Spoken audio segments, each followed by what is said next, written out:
صلی اللہ علیہ وسلم نے فرمایا اگر سارے انسان مل کے تیرا بھلا کرنا چاہیں تو جب تک رب کی رضا نہ ہو تیرا بھلا ہو نہیں سکتا۔ تو اعلیٰ حضرت فرماتے ہیں اس چیز کو ذہن میں بٹھاؤ، مسلمانوں اپنا رجوع اپنے رب رسول کی طرف مضبوط کرو۔ یہ کیا بات ہو گئی کہ میں اس سے بھی ڈر رہا ہوں، میں اس سے بھی ڈر رہا ہوں، وہ بھی میرے پیچھے لگ گیا۔ فاضل بریلوی رحمۃ اللہ علیہ ان چیزوں سے منع فرماتے تھے۔ وہ کہتے تھے یہ توہمات ہیں، اوہام پرستی ہے، ہمیں ان چیزوں سے ہمیشہ بچنا ہے، اپنی آنے والی نسلوں کو بچانا ہے۔ اور فرمایا کرتے تھے رب کی رضا پہ جو راضی رہتا ہے اللہ اسے سکون والی زندگی عطا فرماتا ہے۔ ہمارے ہاں لوگ پوچھتے ہیں طبیعت کیسی ہے، لیکن یو پی میں، سی پی میں، لکھنؤ میں پوچھا جاتا ہے کہ کیا شکایت ہے آپ کو؟ کہتے ہیں یہ سر درد کی شکایت ہے۔ یہ اردو کا ایک محاورہ ہے۔ جناب کیا شکایت ہے؟ کہتے ہیں جی مجھے کمر درد کی شکایت ہے۔ پھر پوچھنے والے پوچھتے ہیں کہ جناب اس شکایت کا کیا بنا؟ تو صدر الشریعہ مولانا امجد علی صاحب اعظمی رحمۃ اللہ علیہ فرماتے ہیں اعلیٰ حضرت کو بخار تھا تو میں حاضر ہوا، تو میں نے کہا حضور شکایت کا کیا بنا؟ کہنے لگے مولانا پڑھے لکھے ہو کے تو ایسی باتیں نہ کرو، شکایت کس سے کرنی ہے؟ رب نے جس حال میں رکھا ہے بڑا ہی اچھا رکھا ہوا ہے۔ شکایت کا کیا معنی ہوا؟ اللہ نے جہاں سمجھا مناسب اس نے ہمیں رکھا ہے، شکایت کیا ہوتی ہے؟ مجھے کسی سے شکایت نہیں۔ فرمایا کرتے تھے الحمدللہ مجھے سر درد بھی ہوتا ہے اور بخار بھی ہوتا ہے اور میں بڑا خوش ہوں، یہ وہ والی بیماریاں ہیں، یہ وہ امراض ہیں جو نبیوں کے قدم بھی چومنے آیا کرتے تھے۔ میں خوش بخت ہوں کہ وہ امراض جو انبیاء کے پاس آتے تھے، سر درد اور بخار، وہ مجھے لگتے ہیں۔ اپنی زندگی کو رضا والی زندگی بنایا۔ یقین بڑا کامل تھا میرے اعلیٰ حضرت کا۔ امام غزالی نے حدیث لکھی ہے، نبی کریم صلی اللہ علیہ وسلم نے فرمایا ہے یقین اس طرح سیکھا کرو جس طرح تم قرآن سیکھتے ہو۔ آج میرے دور کا سب سے بڑا مسئلہ یقین کی کمزوری ہے۔ مسلمان کچی پکی سوچیں سوچتا ہے، کمزور کمزور جملے بولتا ہے، اس کو دنیا داروں کے وعدوں پر اعتماد جلدی ہوتا ہے، لیکن معاذ اللہ اللہ رسول کے وعدوں کے بارے میں یہ کئی دفعہ شکوک کا شکار ہوتا ہے۔ اسے سمجھنا چاہیے۔ فاضل بریلوی ایک پختہ یقین والی شخصیت تھے، پختہ یقین والی۔ بریلی شریف کے دائیں بائیں طاعون کا مرض پھیل گیا تو اعلیٰ حضرت فرماتے ہیں میرے منہ میں بھی کچھ گلٹیاں نکل آئیں، تو بعض لوگوں نے کہا شاید آپ کو بھی طاعون ہو گیا ہے۔ اعلیٰ حضرت رحمۃ اللہ علیہ فرماتے ہیں جو سب سے بہترین طبیب تھا وہ لایا گیا، اس نے میرا منہ دیکھ کے گلٹیاں دیکھ کے کہا خو آپ کو تو طاعون کا مرض ہو گیا ہے۔ تو اعلیٰ حضرت فرمانے لگے مجھے ساری بیماریاں لگ سکتی ہیں، یہ نہیں لگ سکتی۔ اس نے کہا حکیم میں ہوں کہ آپ ہیں؟ فرمایا نہیں آپ ہی ہیں، پر یہ بیماری مجھے نہیں لگ سکتی، یہ مجھے ہو نہیں سکتی۔ اس نے اصرار کیا تو اعلیٰ حضرت رحمۃ اللہ تعالیٰ علیہ اس کو کہنے لگے میاں تو جو مرضی کر لیکن مجھے طاعون کا مرض نہیں ہو سکتا، یہ بات طے ہے۔ وہ ناراض ہو کے چلا گیا۔ اب طاعون کی جو گلٹیاں ہوتی تھی نا وہ بڑے بڑے مہینوں نہیں جاتی تھیں، تکلیف رہتی تھی۔ اعلیٰ حضرت کہتے ہیں میں نے اسی رات نا تھوڑی سی کالی مرچوں کا صفوف بنایا اور مسواک میں رکھ کے جب منہ کے اندر چھڑکا تو تھوڑا سا خون نکلا اور میرا منہ بالکل ٹھیک ہو گیا۔ سویرے میں نے کہا بلاؤ نا اپنے حکیم کو جو کہتا تھا طاعون ہو گیا ہے۔ تو لوگ کہنے لگے حضور آپ کو ویسے کیسے پتا تھا طاعون نہیں ہے؟ فرمانے لگے پتہ اس طرح تھا کہ اللہ کے رسول صلی اللہ علیہ وسلم نے ایک دعا ارشاد فرمائی ہے، فرمایا کسی مریض کو دیکھ کے پڑھ لو الحمدللہ الذی مما ابتلاک بہ وفضلنی علی کثیر ممن خلق تفضیلا۔ حضور نے فرمایا کسی بیمار کو دیکھ کے، مصیبت والے کو دیکھ کے یہ دعا پڑھو، تم اس مصیبت میں شکار نہیں ہوں گے۔ فرمانے لگے میں نے طاعون کے مریض کو دیکھ کے دعا پڑھ لی تھی، تارے ٹوٹ سکتے ہیں، چاند گر سکتا ہے، سورج اپنی جگہ چھوڑ سکتا ہے، پر مدینے والے محبوب کی بات غلط نہیں ہو سکتی۔ یہ میرا یقین کامل ہے، ساڈے نبی دی زبان ساڈے واسطے قرآن، یہ بات غلط ہو سکتی؟ مضبوط یقین فاضل بریلوی کا، مضبوط نظریات۔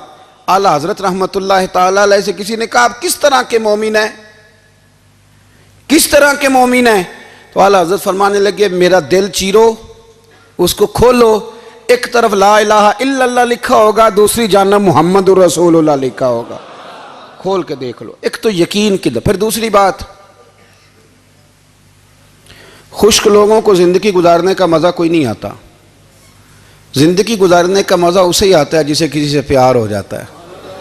باقی نا دیکھیں نا، ایک بندہ جبرن ایک شخص بچے پالتا ہے، وہ کہتا ہے یہ میرے لیے کیا مصیبت ہے 5 بچے، اور ایک شخص کو بچوں سے پیار ہو جاتا ہے، وہ جوان بھی ہے، خوبصورت بھی ہے، پر عید پہ کپڑے نہیں خریدتا، بیوی سے کہتا ہے میں پرانی پہن لوں گا پر بچوں کو نہیں لے دے۔ اور بھائی تیری خواہشیں مر گئی ہیں، تیری خوبصورتیوں کی طرف جانے کی آرزویں ختم ہو گئی، تو کہنے لگا سارا کچھ ہے پر بچوں سے پیار جو ہو گیا ہے۔ اعلیٰ حضرت رحمۃ اللہ علیہ بہت بڑے فلسفی تھے، منطقی تھے، بہت بڑے سائنسدان تھے۔ یہاں بڑا سنجیدہ اجتماع ہے، میں بڑی خاص بات کرنے لگا ہوں۔ سارے سائنسدان کہتے ہیں زمین گھومتی ہے، اعلیٰ حضرت نے اتنی موٹی کتاب لکھی ہے زمین ساکن ہے۔ فرماتے تھے ہم جیسے مرضی سائنسدان کہیں گے آپ نے دلائل دی ہیں۔ آپ فرماتے ہیں جب نبی کریم علیہ السلام کی حدیث مسلم شریف میں موجود ہے کہ جب اللہ نے زمین کو پیدا کیا زمین کانپنے لگی تو اللہ نے پہاڑوں کو میخیں بنا کے قلعے بنا کے اندر لگا دیا تو زمین ٹھہر گئی۔ فرمانے لگے جب مصطفیٰ کریم نے کہہ دیا ٹھہر گئی ہے تو سارے سائنسدان بھی کہیں تو ہم ماننے کو تیار نہیں کہ گھومتی ہے۔ انہوں نے دلائل دیے۔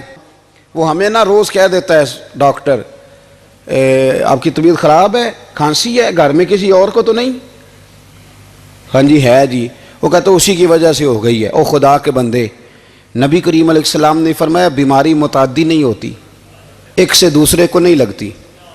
اور بڑے سادے انداز میں مسلم کی حدیث ہے، ایک صحابی نے کہا یا رسول اللہ میرے اونٹ کو اس اونٹ سے خارش پڑ گئی ہے، تو اللہ کے رسول فرمانے لگے تیرے اونٹ کو تو اس سے پڑی ہے تو اس کو کہاں سے پڑی تھی؟ کہنے لگا جی وہ تو قدرتی معاملہ ہے، تو حضور فرمانے لگے یہ بھی قدرتی معاملہ ہے۔ اب ہمیں جو مرضی، اعلیٰ حضرت کے زمانے میں لوگوں نے کہا کشش ثقل ہے، زمین اپنی طرف چیزوں کو کھینچتی ہے۔ دلیل کیا ہے؟ وہ کہنے لگے جی سیب گرتا ہے تو زمین پہ، آم گرتا ہے درخت سے تو زمین پہ، امرود گرتا ہے تو، انار گرتا ہے تو زمین میں کشش ہے، کھینچ لیتی ہے۔ اعلیٰ حضرت فرمانے لگے شاباش، سائنسدان جو کہیں گے ہم مانیں گے۔ فرمانے لگے زمین نے آدھا کلو کا سیب کھینچ لیا ہے، 1.5 پاؤ کا انار کھینچ لیا ہے، پر ہم نے غبارے میں 1.5 چھٹانگ ہوا بھر دیا، وہ تو زمین سے کھینچا نہیں گیا۔ یہ کس قسم کی کشش ثقل ہے؟ یہ ابھی 2 سال پہلے ڈاکٹر عبدالقدیر خان کا مضمون چھپا تھا روزنامہ جنگ میں۔ وہ کہتا ہے مجھے وہ مولوی چاہیے تھا جس کے پاس قرآن حدیث بھی ہو اور سائنس کے علوم بھی ہوں۔ کہتا ہے میں نے زمانے کے دروازے کھٹکھٹائے، پھر میں پہنچا بریلی کے امام کے پاس، اور کہتا ہے وہاں جا کے نہ میں ٹھہر گیا ہوں، اس لیے کہ مجھے قرآن و سنت کا نور بھی ملا ہے اور مجھے سائنس کے رموز بھی ملے ہیں۔ یہ واحد شخص ہے جو دین کو سائنس کا پابند نہیں کرتا بلکہ سائنس کو مدینے والے کا غلام بناتا ہے، مدینے والے کا غلام بناتے ہیں۔ تو اعلیٰ حضرت فرمانے لگے عجیب فلسفہ ہے نا جی، آم کھینچ لیا اس نے، سیب کھینچ لیا، امرود کھینچ لیا، پر اس سے 1.5 چھٹانگ والا غبارہ۔ تو لوگوں نے کہا حضور پھر مسئلہ کیا ہے؟ آپ فرمانے لگے مسئلہ یہ ہے کہ ہر چیز اپنی اصل کی طرف لوٹ جاتی ہے، ہر چیز اپنی، سیب امرود انار زمین سے پیدا ہوتے ہیں تو زمین پہ گرتے ہیں، ہوا کی اصل اوپر ہے، اس لیے جب غبارے میں ہوا بھریں گے تو ہوا اس کو اوپر لے جائے گی۔ ہاں جب اس سے ہوا نکل جائے گی تو پھر غبارہ جو جس کی اصل ہوتی ہے ادھر لوٹ جاتا ہے۔ انسان مٹی سے بنا ہے تو جاتا کہاں ہے؟ مٹی دیں تے مٹی رہنا ہی، ایویں کا دی بلے بلے، اج مٹی دے اتے بندیا تے کل مٹی دے تھلے۔